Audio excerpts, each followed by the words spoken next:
നമസ്കാരം. നിത്യജ്യോതിഷത്തിലേക്ക് എല്ലാ മാന്യ പ്രേക്ഷകർക്കും സ്വാഗതം. ഇന്ന് 1199 ആണ്ട് കർക്കിടക മാസം 4-ാം തീയതി, 2024 ജൂലൈ മാസം 19-ാം തീയതി വെള്ളിയാഴ്ച. വെള്ളിയാഴ്ചയാണ്. മൂലം നക്ഷത്രമാണ്. നല്ല നക്ഷത്രമാണ് മൂലം നക്ഷത്രം.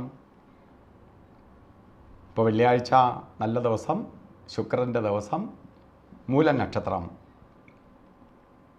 ശുക്രനൊരു പ്രത്യേകതയുള്ളത്, അസുര ഗുരുവാണ് ശുക്രൻ. എല്ലാം നമ്മൾ പ്രതീക്ഷിക്കാതെ എല്ലാം തരുന്നവനാണ് ശുക്രൻ. അതുകൊണ്ടാണ് നമ്മളെപ്പോഴും ഒരാൾ കൂടുതൽ ശോഭിച്ച് നിൽക്കുമ്പോൾ നമ്മൾ തമാശ രൂപേണ പറയും, അവനിപ്പോൾ ശുക്രദശ. കാരണം അവന് ശുക്രൻ പിടിച്ച് നിൽക്കുകയാണ്. അപ്പോൾ അവനെ ഒന്നും ചെയ്യാൻ സാധ്യമല്ല. അപ്പോൾ ശുക്രൻ്റെ ദിവസം അനുകൂലപ്രദമാണ്. മറ്റൊന്ന്, നക്ഷത്രം വന്നിരിക്കുന്നത് മൂലം നക്ഷത്രം. മൂലം നക്ഷത്രത്തിനുള്ള പ്രാധാന്യം എന്താണ്? നക്ഷത്രങ്ങളുടെ മൂടാണ് മൂലം. അപ്പോൾ മൂടിനെയാണ് മൂലം എന്ന് പറയണേ. അപ്പോൾ മൂലം നക്ഷത്രം എന്ന് പറയുന്നത് നക്ഷത്രങ്ങളുടെ മൂടാണ്. അപ്പോൾ 27 നക്ഷത്രങ്ങളുണ്ടെങ്കിലും 27 അഭിജിത്തും കൂടി കൂട്ടി 28 നക്ഷത്രങ്ങളുണ്ട്. നമ്മൾ 27 നക്ഷത്രത്തിനെയാണ് ശാസ്ത്രജ്ഞന്മാർ നമ്മൾ കണക്ക് കൂട്ടി നക്ഷത്രങ്ങളുടെ. അഭിജിത്ത് എല്ലാ ദിവസവും ഉള്ളതുകൊണ്ട് അതിന്. അപ്പോൾ 27 നക്ഷത്രങ്ങളിൽ നക്ഷത്രങ്ങളുടെ മൂടാണ് മൂല നക്ഷത്രം. അപ്പോൾ ഈ രണ്ടും കൂടി ചേർന്ന് വന്നിരിക്കുന്ന ഈ ദിവസം നിങ്ങൾക്ക് എന്ത് ശുഭകാര്യത്തിനും എടുക്കാവുന്ന ദിവസമാണ്. എന്ത് ശുഭകാര്യങ്ങളും നമുക്കെടുക്കാം.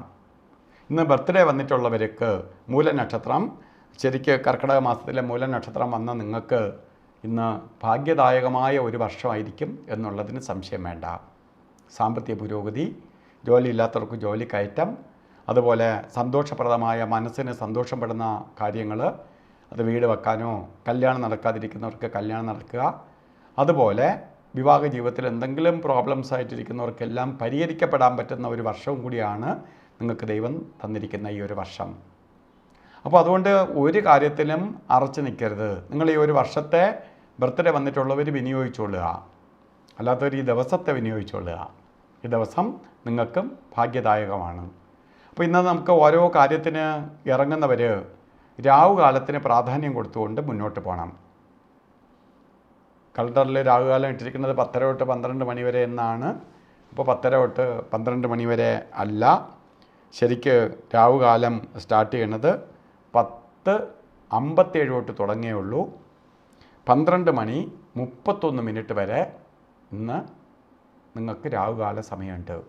ഈ സമയം ശുഭയാത്രകൾ അതുപോലെ ഉള്ള കാര്യങ്ങളിൽ നിന്ന് ഒഴിയുക. അതുപോലെ ഇന്നത്തെ അഭിജിത്ത് മുഹൂർത്തവും നമുക്ക് വന്നിരിക്കുന്നത് 12:07 തൊട്ട് ആരംഭിക്കും. 12:55 വരെ 48 മിനിറ്റ് നേരം അഭിജിത്ത് മുഹൂർത്തമുണ്ട്. അപ്പോൾ ഇന്നത്തെ ദിവസം നല്ലതാണ്. അതിൽ കുറച്ചുകൂടി നല്ലതാണ് അഭിജിത്ത് മുഹൂർത്തം. അതുപോലെ നമുക്ക് എടുക്കാൻ പാടില്ലാത്ത 2 സമയങ്ങളുണ്ട്, ഗുളിക കാലവും യമകണ്ഠ കാലവും.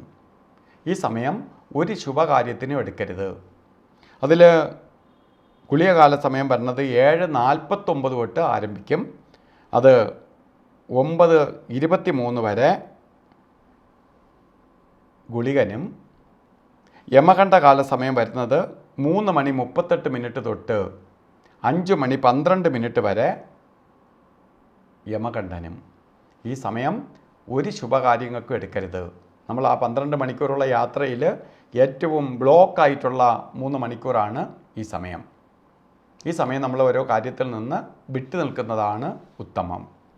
അപ്പോൾ ഇന്നത്തെ ദിവസം ഓരോ കാര്യത്തിന് ഇറങ്ങുന്നവർ ചുവന്ന വസ്ത്രം, ചുവപ്പ് മിക്സായിട്ടുള്ളതോ ചുവന്ന വസ്ത്രത്തിൻ്റെ ചുവപ്പ് കലർന്നതോ ആയിട്ടുള്ള വസ്ത്രധാരണം ചെയ്യുന്നത് നന്നായിരിക്കും.